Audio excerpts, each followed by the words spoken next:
Selamat siang Bapak, terima kasih waktu dan kesempatan yang diberikan kepada saya. Nama saya Maria Larniolenta, NIM 20030030095, kelas C, jurusan Sosiologi, semester 2. Pada kesempatan ini saya akan membaca hasil review buku ke-6, Sosiologi Komunikasi.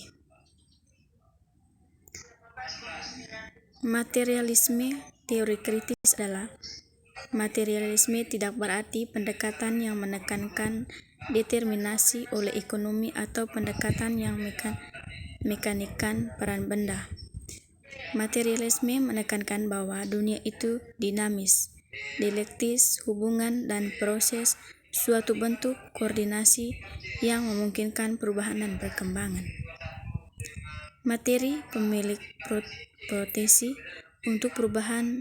Untuk Aristoteles, materi memiliki potensi untuk perubahan. Dalam istilah Hegelina, kita dapat mengatakan bahwa materi dapat membentuk wujud ada, sedang dan kemungkinan. Akibatnya, materi adalah yang utama untuk terbentuk materi di dalam potensi karena menuju suatu bentuk, tetapi kapanpun bekerja, maka ia dalam bentuk itu.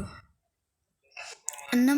Bagi Aristoteles, materi adalah selain untuk otonomis, tidak statis tetapi dinamis. Materi ada dalam hal-hal yang darina dan makhluk yang menjadi perubahan menjadi satu sama lain. Ruang dan waktu. Ruang dan waktu adalah dua dimensi utama dan organisasi materi. Ruang adalah berikutnya satu sama lain dari unit materi. Oleh karena itu kita dikatakan ada dalam jarak spesial tertentu dari waktu. Karena waktu tidak statis tetapi dinamis, waktu berubah untuk suatu sisi. Satu bentuk materi dapat juga waktu, seperti batu perubahan lebih lambat dibandingkan pada makhluk hidup. Makhluk hidup adalah organisasi sel yang selnya berkembang biak.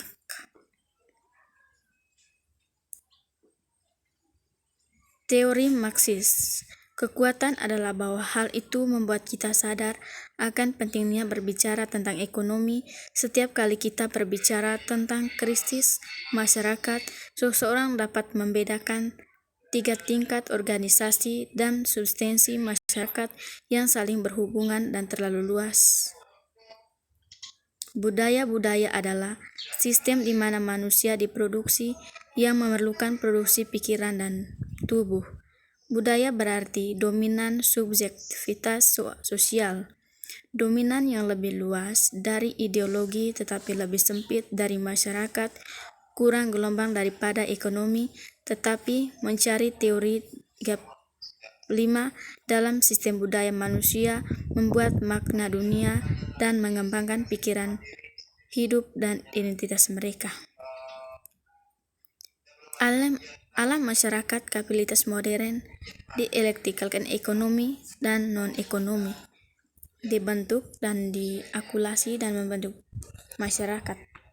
Ini menghasilkan akumulasi modal. Alam masyarakat kapitalitas modern di dialektika ekonomi dan non-ekonomi, dibentuk oleh logika akumulasi yang membentuk masyarakat ini, menghasilkan akumulasi modal, kekuasaan keputusan dan kekuasaan definisi. Akibatnya, masyarakat kapitalitas alam memiliki dinamika bertanggung, fungsional, dan sebaliknya. Kondisi kerja buruh dan kapitalisme. Untuk menganalisis kondisi kerja, yaitu realitas dan pengalaman eksploitasi yang dihadapi pekerjaan dan kapitalisnya. Kerja seperti mencakup teknologi, apa yang digunakan, bagaimana pengaruhnya terhadap pekerjaan. Implikasi dan organisasi kerja bagi pekerja, upah, kontrak dan waktu kerja, kualitas lingkungan kerja, ruang kerja, aspek bagi berbentuk kondisi kerja, ekonomi, komunikasi, kapitalis. Kapitalisme informasi adalah sistem dialektis. Ini memproduksi kelas dan dominasi dengan mengubah organisasi transformatif pada tingkat yang berbeda dari masyarakat. Organisasi melalui krisis di dalamnya kapitalisme mengalami subsidi non-masyarakat di tingkat organisasinya. Marx melihat kapitalisme, antagonisme, dan kritis yang dihasilkan sebagai sumber dinamika yang menghasilkan definisi kapitalisme dan munculnya akumulasi baru. Gregorius memperkenalkan gagasan vertikalasi. Hal ini berasal dari Marx. Konsep di antara orang-orang mengambil otonomi yang ditampaknya sangat rasional dan merangkul. Untuk perkosaan ketubuhan manusia menjadi komoditas ini berperangkat jejaknya. Pandang bagai pada karakter komoditas di mana Marx berbicara tentang komoditas sebagai milik seseorang juga menggunakan fase objektivitas spektual atau objektivitas